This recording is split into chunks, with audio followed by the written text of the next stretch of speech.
Dia sayangi anaknya yang perempuan itu, dia tanggung anaknya yang perempuan itu, dia didik dengan pendidikan yang baik, dan dia sayangi anaknya itu, dan dia kawinkan anaknya perempuan itu, falahul jannah, maka bagi orang tuanya adalah surga.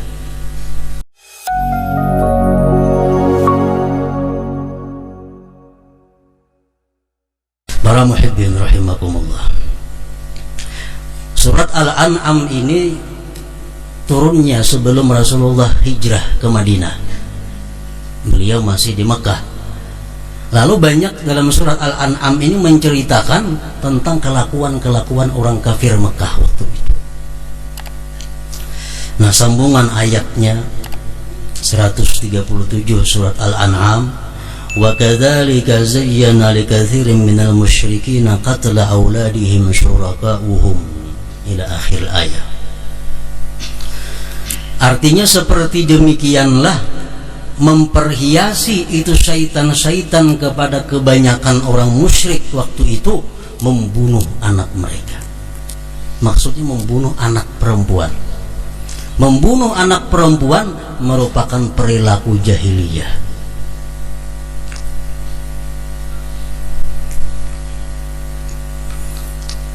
Beranak perempuan patak hidup-hidup, wa'dul banat istilahnya. Itu karena mereka digoda oleh syaitan-syaitan mereka. Dalam ayat lain surat An-Nahl, dalam surat yang lain yaitu surat An-Nahl, Allah menyatakan, wa idza busyira ahaduhum bil unsa dhalla wajhuhu muswaddan wa huwa kadhim. Bila dikabarkan kepada mereka bahwa istrinya melahirkan anak perempuan, maka wajahnya menjadi hitam dan menahan kemarahan. Itu orang jahiliyah dahulu. Kalau ada yang mengabarkan tuh bini yang beranak, anaknya bini-bini, marahnya, muhanya hitam karena kazim, menahan marahnya. Yatawara minal qaumi min su'i ma busyira bih. Dia berhindar daripada tengah-tengah orang banyak karena merasa jahatnya itu kabar yang dia terima. Ayumsikuhu ala hunin am yadussuhu fit turab. Akhirnya dia menyimpulkan satu di antara dua. Apakah anak perempuan ini kutahan, kugaduh, kuharagu walaupun aku malu, atau anak perempuan ini kumasukkan ke dalam tanah. Allah mengatakan ala sa'a ma yahkumun, itu keputusan yang sangat jahat di antara orang kufar Quraisy itu.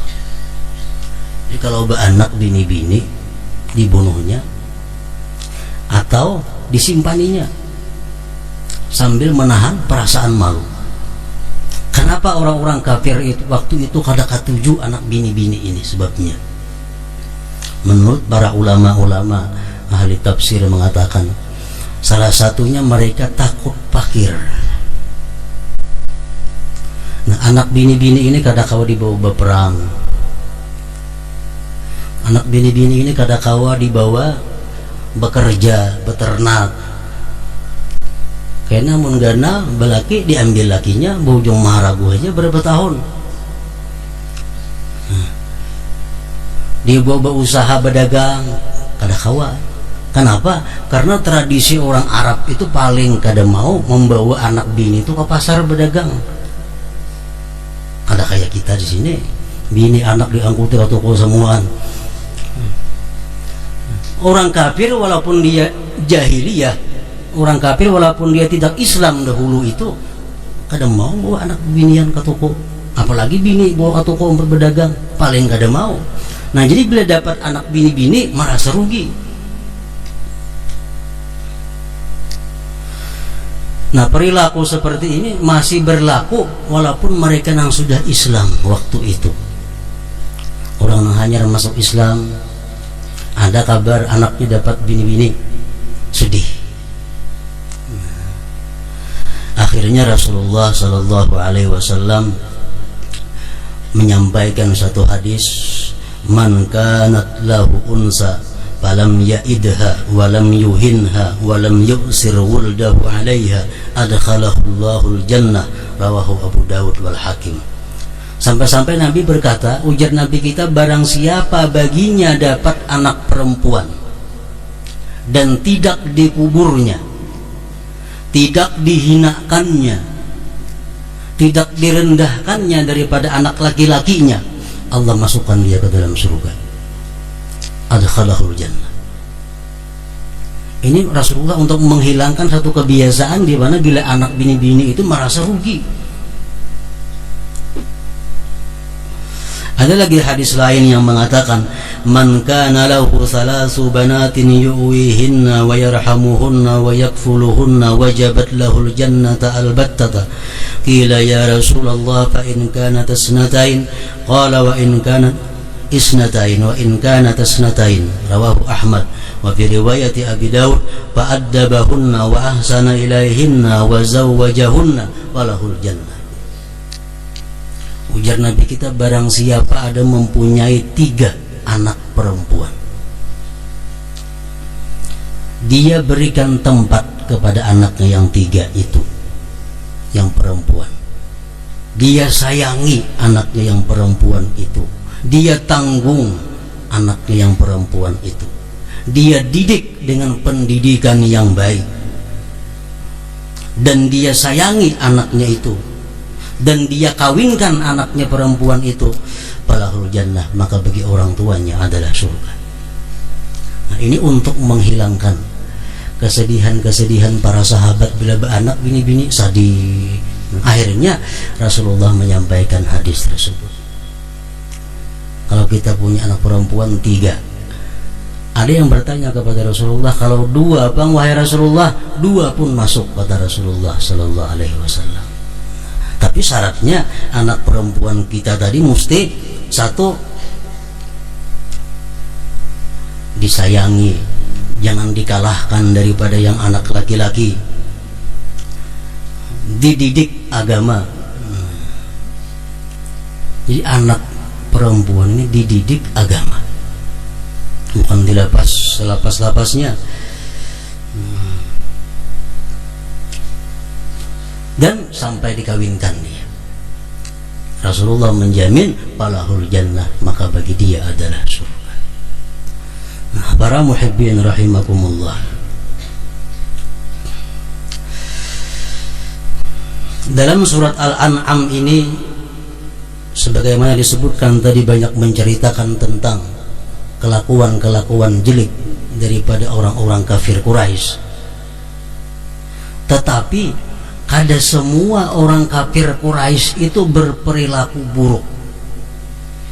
Ada kebiasaan-kebiasaan orang kafir Quraisy yang dianggap positif oleh Allah, bahkan disempurnakan oleh Islam. Masalah ternak tadi mungkin kelakuan orang kafir yang kada baik. Mematak anak perempuan kelakuan orang kafir yang kada baik. Tapi ada juga orang-orang kafir Quraisy, orang kafir Arab Quraisy itu yang baik, yang positif. Salah satunya apa? Sidqul hadis. Orang kafir Quraisy itu jujur berkata-kata. Kaya apapun kada mau berdusta, walaupun terhadap musuh. Daripada saking jujurnya orang kafir Quraisy itu. Nah, perilaku orang kafir Quraisy yang bersifat selalu jujur ini diteruskan oleh Allah Subhanahu wa taala, bahkan disempurnakan lagi oleh Allah Subhanahu wa taala. Abu Sufyan contohnya. Abu Sufyan orang kafir, musuh Allah. Begitu ada yang bertanya kepada Abu Sufyan, wahai Abu Sufyan, bagaimana Muhammad orang Mekah yang tetanggamu itu? Abu Sufyan menjawab, itu Muhammad orangnya amin, dipercaya, padahal musuh, cuma tetap memelihara kejujuran. Nah, itu orang-orang kafir jahiliyah. Walaupun dia jahiliyah, cuma sikap jujur berkata-kata paling diutamakan oleh mereka. Yang kedua, yang positif daripada orang jahiliyah itu apa? Ghairatuhunna ala nisaihin, cemburunya mereka atas perempuan-perempuan mereka. Mereka pencemburu kepada bini mereka. Mereka pencemburu kepada anak-anak perempuan mereka. Artinya apa? Kalau kita berhilang ke rumahnya, jangan harap kita melihat bininya. Apalagi bininya bagi banyak ada harapan. Nah, ini orang kafir jahiliyah. Mereka saat memelihara anak istrinya. Nah, perilaku seperti ini pun diteruskan dan disempurnakan oleh Allah Subhanahu wa ta'ala. Jadi kalau semua orang kafir Quraisy itu perilakunya negatif, ada juga hal-hal yang baik dan disempurnakan oleh Allah Subhanahu wa ta'ala.